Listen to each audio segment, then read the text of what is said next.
वज़ीर-ए-आज़म नरेंद्र मोदी आज जम्मू कश्मीर के लिए हेल्थ इंश्योरेंस स्कीम का इफ्तिताह करेंगे। वीडियो कॉन्फ्रेंसिंग के जरिए वज़ीर-ए-आज़म इस स्कीम का इफ्तिताह करेंगे। इसके तहत मरकज के ज़ेर इंतजाम खित्ते जम्मू कश्मीर के अवाम को कवर किया जाएगा। इस स्कीम के तहत हर खानदान को 5 लाख रुपए का हेल्थ कवर मिलेगा। इस स्कीम का मकसद सभी अफराद को मयारी और सस्ती तिबी खिदमात फराहम करने को यकीनी बनाना है। PMJ स्कीम के तहत दर्ज अस्पताल इस स्कीम के तहत भी खिदमात फराहम करेंगे। इस मौके पर मरकजी वजीर दाखिला और जम्मू कश्मीर के लेफ्टिनेंट गवर्नर भी मौजूद होंगे। हमारे साथ इस वक्त हमारे नुमाइंदे समीर भट्ट जुड़ चुके हैं। समीर, वज़ीर-ए-आज़म आज जम्मू कश्मीर के लिए हेल्थ इंश्योरेंस स्कीम का इफ्तिताह करेंगे। ये बताया कि सितंबर में लेफ्टिनेंट गवर्नर जो है वो भी एक हेल्थ कवर के बारे में प्रेस कॉन्फ्रेंस कर चुके हैं। क्या ये वही स्कीम है? जी बिल्कुल बिल्कुल वही है। और आयुष्मान भारत प्राइम मिनिस्टर जय सेहत स्कीम एक बहुत ही एम्बिशियस स्कीम है, बहुत ही जरूरी स्कीम है। और गरीब खासकर जो बेचारे जो जिनके पास पैसा नहीं होता है, जो तरह तरह की सीरियस एलिमेंट से गुजरते हैं और उनके पास पैसा नहीं, तो उनके लिए एक बहुत बड़ा राहत का ये स्कीम है। उनके लिए राहत लाती है ये। बहुत सारे लोग जो कि नहीं कर पाते एफोर्ड, तो उस आयुष्मान के जरिए, इस कार्ड के जरिए उनको 5 लाख रुपए तक का जो है पैसा मिलता है, मतलब फ्री ट्रीटमेंट मिलता है। तो जाहिर तौर पर आज ये बहुत टाइम के बाद, क्योंकि अब DDC इलेक्शन खत्म हो गए, मॉडल कोड ऑफ कंडक्ट खत्म हो गया, तो आयुष्मान स्कीम के तहत बहुत सारे लोगों ने जम्मू कश्मीर के तकरीबन हर एक जो यहाँ पे रेजिडेंट है उन्होंने उसके लिए बुकिंग की है, उसके लिए रजिस्ट्रेशन की है। लेकिन कार्ड अभी तक नहीं मिले थे, लेकिन आज से वो कार्ड मिलना शुरू हो जाएंगे। 4 बेनिफिशरी जो है उनके साथ आज प्राइम मिनिस्टर की इंटरेक्शन भी है, जिसमें जो अजय गुप्ता है जम्मू से, रमेश लाल है ड्राइवर जम्मू से, गुलाम मोहम्मद शाह जो ये दुकानदार है श्रीनगर से, और उमर बशीर वानी जो ऑटो ड्राइवर है श्रीनगर में। तो इन लोगों के साथ, क्योंकि इन लोगों को बेनिफिट मिला है इस आयुष्मान का, उनके साथ इंटरेक्शन भी प्राइम मिनिस्टर करेंगे थ्रू वीडियो कॉन्फ्रेंसिंग। और वो डिस्ट्रीब्यूशन ऑफ कार्ड जो होगा वो मनोज सिन्हा जो LG है वो यहाँ पे करेंगे कुछ बेनिफिशरीज के लिए जो जिन्होंने रजिस्ट्रेशन की थी पहले। और खास बात इसमें है कि होम मिनिस्टर अमित शाह भी इसमें इस फंक्शन को थ्रू वीडियो कॉन्फ्रेंसिंग वहां से वो यहाँ एड्रेस करेंगे।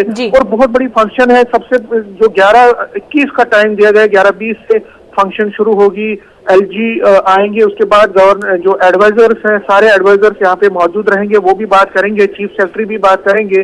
और उसके बाद प्राइम मिनिस्टर का यहाँ पे जो एड्रेस है वो होगा। सबकी नजरें उसी पे होंगी। 12:30 का टाइम है उसके लिए। और जाहिर तौर पर मैं आपको बता दूं, ये बहुत बड़ा और बहुत ही जरूरी स्कीम जो मैंने पहले ही कहा, और लोग बहुत बेताबी से इंतजार कर रहे हैं इन कार्ड्स का।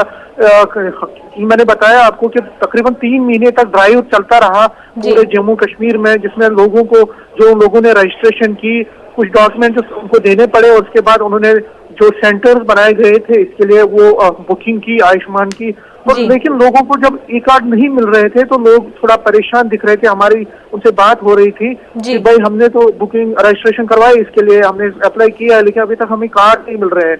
लेकिन आज वो उनका जो सपना या उनकी जो वेट है हो रही है, उनकी जो वो इंतजार कर रहे थे, वो इंतजार की घड़ी अब खत्म होगी। और कुछ ही पल में अब यहाँ पे वीडियो कॉन्फ्रेंसिंग के कुछ बेनिफिशरी को यहाँ पे मनोज सिन्हा जो है डिस्ट्रीब्यूट करेंगे through video conferencing. Prime minister उनसे बात करेंगे, और उसके बाद जो सिलसिला है लोगों को अपने घरों तक ही ये पहुंचेगा। ये आयुष्मान कार्ड, उसमें एक प्रोविजन ये है कि वो घरों में ही पहुंच जाएगा, अपने अपने घरों में। तो लोगों के लिए एक बहुत राहत की बात है। और खासकर जो बीमार लोग हैं, जो खासकर जो अफोर्ड नहीं कर पाते हैं, जो गरीब हैं, उनके लिए एक बहुत बड़ा एक तोहफा है सेंट्रल गवर्नमेंट की तरफ से। और हमें ये मानना पड़ेगा कि जो आयुष्मान स्कीम है, ये एक प्राइम मिनिस्टर की एक बहुत बड़ी, प्राइम मिनिस्टर नरेंद्र मोदी की एक बहुत बड़ी स्कीम है, जो उनका सपना है कि हर एक गरीब को बीमार जो है उनको इलाज मिले।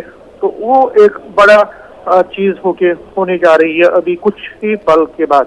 बिल्कुल। जी समीर, जिस तरह से एलजी सिन्हा ने पहले ही प्रेस कॉन्फ्रेंस करके इस स्कीम के बारे में जानकारी दी थी कि किस तरह से आयुष्मान भारत में जिस तरह पहले 30 लाख लोगों को 5 लाख का कवर मिल रहा था, अब जेके के सभी लोगों को यानी कि 1 करोड़ 25 लाख लोगों को 5 लाख का कवर हेल्थ इंश्योरेंस इस स्कीम के जरिए दिया जाएगा। अब जो वज़ीर आज़म खिताब करने जा रहे हैं इस स्कीम के मुतालिक, क्या कुछ मजीद इंफॉर्मेशन इसमें दी जाएगी? देखिए, मैं आपको बता दूं, हो सकता है कि देखिए प्राइम मिनिस्टर का कंसंट्रेशन है, प्राइम मिनिस्टर का जो कंसर्न है वो जम्मू कश्मीर के लोगों के लिए भी है। उनको पता है कि जम्मू कश्मीर के लोग तरह तरह की प्रॉब्लम से जूझ रहे हैं और यहाँ पे जो बीमारी का शरह है, तरह तरह की हार्ट प्रॉब्लम्स हैं, यहाँ शुगर प्रॉब्लम्स हैं, यहाँ जो बाकी जो सीरियस एलिमेंट्स हैं, क्योंकि जम्मू कश्मीर एक डिस्टर्ब्ड एरिया है और यहाँ पे इकोनॉमी भी बैठी हुई है, लोगों के पास उतना पैसा नहीं है कि अगर कोई किसी घर में कोई बीमार हो जाए तो उसके लिए वो अफोर्ड कर सकते। अच्छा, यहाँ पे हॉस्पिटलाइजेशन भी नहीं है, सरकारी हॉस्पिटलों की हालत भी खराब है।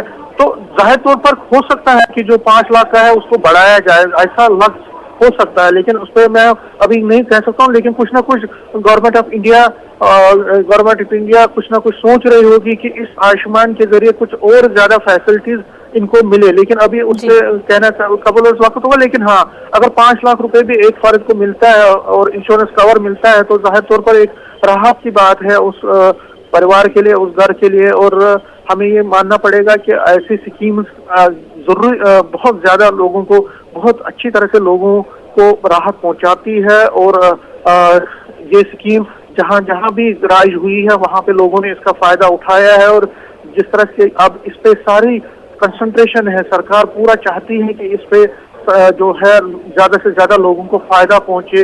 और इसके लिए ही जो मैंने आपको कहा कि डीडीसी पोल्स का इंतजार हो रहा था, डीडीसी पोल्स खत्म हो गए, तो जैसे ही डीडीसी पोल्स खत्म हो गए तो सबसे पहले ये फंक्शन की जा रही है। तो आप जाहिर तौर पर आपको समझ आ रहा है कि हम समझ सकते हैं कि कितना अहम है और कितना इम्पोर्टेंट फोकस में है सेंटर की और JNK यूटी गवर्नमेंट की कि ये आयुष्मान स्कीम का फायदा लोगों तक पहुंचे और सभी लोगों को जल्द से जल्द वो कार्ड मिल जाए, ताकि वो अगर कहीं किसी को कोई प्रॉब्लम हो जाए तो वो अच्छा फायदा उठा सके। तो बिल्कुल तमाम तर लोगों को जो है इंश्योरेंस कवर, इससे हेल्थ इंश्योरेंस कवर मिल जाएगा। पर क्या साथ ही साथ इस बारे में भी कुछ ना कुछ हुकूमत की तरफ से इकदामात होंगे, क्योंकि जो जम्मू कश्मीर के हॉस्पिटल्स हैं इंफ्रास्ट्रक्चर की कमी है और कहीं ना कहीं हमने देखा कि जब से पैंडेमिक शुरू हुआ है मैन पावर का भी कमी हमने जम्मू कश्मीर के हॉस्पिटल्स में देखी है। तो क्या उस पर भी इकदामात किए जाएंगे सेंट्रल गवर्नमेंट की तरफ से? देखिए, बिल्कुल सरकार का जो सबसे बड़ा फोकस भी यही है और प्रायोरिटी भी यही है कि वो जम्मू कश्मीर में जो सेहत का इंफ्रास्ट्रक्चर है, जो हेल्थ इंफ्रास्ट्रक्चर है, उसको थोड़ा बेहतर किया जाए। और ये बात सही भी है कि लगातार हमने देखा है कि जो जम्मू कश्मीर में हॉस्पिटलों की हालत है, जो यहाँ पे दूर दराज इलाकों में जो हॉस्पिटल है उनमें कोई फैसिलिटी नहीं है, कोई भी जो लोगों को चाहिए जिस तरह से, तो लोग सफर करते हैं। हमने देखा कि कितना बर्डन होता है यहाँ जम्मू मेडिकल कॉलेज में और श्रीनगर का जो हॉस्पिटल्स हैं, दोनों हॉस्पिटल जो यहाँ पे हेडक्वार्टर्स में बहुत ज्यादा रश रहता है, क्योंकि जो स्टेट 6 में हॉस्पिटल, जो तहसीलों में हॉस्पिटल, जो ब्लॉक्स में छोटे छोटे जो हॉस्पिटल हैं उनमें हालत बहुत खराब है। तो जाहिर तौर पर अब फोकस करना पड़ेगा और सरकार कोशिश कर रही है कि किसी तरह से इस हेल्थ इंफ्रास्ट्रक्चर को यहाँ मजबूत किया जाए, बेहतर किया जाए। डॉक्टरों की और यहाँ पे अपॉइंटमेंट की जा रही, क्योंकि डॉक्टरों की बहुत कमी है जम्मू कश्मीर में। यहाँ पे सरकारी डॉक्टर मिल ही नहीं रहे हैं और ज्यादातर जो डॉक्टर बन रहे हैं वो बाहर जाके ना बड़े हॉस्पिटल्स में काम कर रहे हैं, तो उनको वापस लाने की कोशिश की जा रही है, उनको अच्छा पर्क देने की कोशिश की जा रही है। और जो हमारी हेल्थ डिपार्टमेंट के ऑफिसर से बात, उन्होंने कहा कि जो जितने भी यहाँ पे डॉक्टरों की वैकेंसीज हैं वो बहुत जल्द फुल फिलअप की जाएगी, ताकि यहाँ पे जो डॉक्टरों की जो कमी है उसको खत्म किया जाए। तो जाहिर तौर पर कंसर्न है, फोकस है, प्रायोरिटी है, लेकिन अब ये देखना पड़ेगा कि कब तक ये चीजें होती हैं। लेकिन सबसे पहले मैं बता दूं कि ये जो स्कीम है ये जाहिर तौर पर, और इसमें कोई शक नहीं है कि ये बहुत मददगार साबित होगी, खासकर उन लोगों के लिए, उन गरीब लोगों के लिए, उन लोगों के लिए जो एफोर्ड नहीं कर पाते हैं ट्रीटमेंट, और उनको इससे बड़ा फायदा मिल जाएगा। जी। बिल्कुल समीर, लेकिन 1 करोड़ 25 लाख के तकरीबन लोगों को इंश्योरेंस देने की बात यहाँ पर हो रही है। हमने देखा कि इससे पहले जो सेम स्कीम के तहत 30 लाख लोगों को ये कवर मिल रहा था, उन तक पूरी तरह से फैसिलिटेट नहीं हो रहा था। तो अब जबकि पूरे जम्मू कश्मीर के लोगों के लिए इस स्कीम की बात हो रही है, तो किस तरह से कवर किया जाएगा और किस तरह से इसको फैसिलिटेट लोगों तक किया जाएगा? देखिए, मैंने आपको कहा कि इसमें अभी भी आयुष्मान के लिए जो रजिस्ट्रेशन वो चल रही है, कई सेंटर्स पे अभी भी चल रही है, लोग अभी भी रजिस्टर कर रहे हैं। लेकिन जिन्होंने रजिस्ट्री की है उनको, जिन्होंने अपने आप को रजिस्टर किया है इसमें, तो उनको ई कार्ड अब मिलने शुरू हो जाएंगे। जाहिर तौर पर इसमें थोड़ा टाइम लग सकता है, क्योंकि 1 करोड़ 25 लाख लोगों को इसमें इस कवर के दायरे में लाना है। तो कई लोग बाहर होते हैं, कई लोग नहीं कर पाते हैं कई वजूहत से, तो उनको भी इसमें कवर में लाया जाएगा। और टारगेट जो है सरकार का, JNK UT गवर्नमेंट का, कि वो सभी 1 करोड़ 25 लाख लोगों को इस आयुष्मान भारत के दायरे में लाए, क्योंकि आयुष्मान भारत के दायरे में लाने से ही इस स्कीम का असली मकसद पूरा होगा। और मकसद ये है कि सभी लोगों को इसका फायदा पहुंचे, सभी लोगों को इससे राहत मिले। और जिस तरह के हालात यहाँ जम्मू कश्मीर में बने हुए हैं, हम सब जानते हैं कि बहुत यहाँ पे लोगों को परेशानियों का सामना करना पड़ता है। और यहाँ पे जो खासकर दूर दराज इलाकों में जो लोग हैं, उनको बहुत ज्यादा प्रॉब्लम रहती हैं हेल्थ रिलेटेड। तो उनको एक सुकून मिले, उनको एक राहत मिले, तो जाहिर तौर पर थोड़ा टाइम तो लगेगा। लेकिन जिस तरह से काम हो रहा है, जिस तरह से बड़े पैमाने पर काम हो रहा है, और पूरा एजेंसीज हैं, बहुत सारी एजेंसीज को इसमें हेल्थ डिपार्टमेंट ने एक्टिवेट किया है, तो जाहिर तौर पर लग रहा है कि बहुत जल्द ये टारगेट भी पूरा होगा और सभी लोगों को इस स्कीम का फायदा मिलेगा। और जाहिर तौर पर जो एक टारगेट रखा गया है और जो एक सपना देखा है प्राइम मिनिस्टर नरेंद्र मोदी ने, कि जम्मू कश्मीर के साथ साथ पूरे हिंदुस्तान में जो लोगों का सेहत ठीक रहे और उनको हर तरह की मदद मिले सरकार की तरफ से, वो सपना पूरा होगा। और ये एक अच्छी खबर जम्मू कश्मीर के लोगों के लिए भी रहेगी। जी बिल्कुल समीर, बेहद शुक्रिया आपका तमाम तफसीलात के लिए।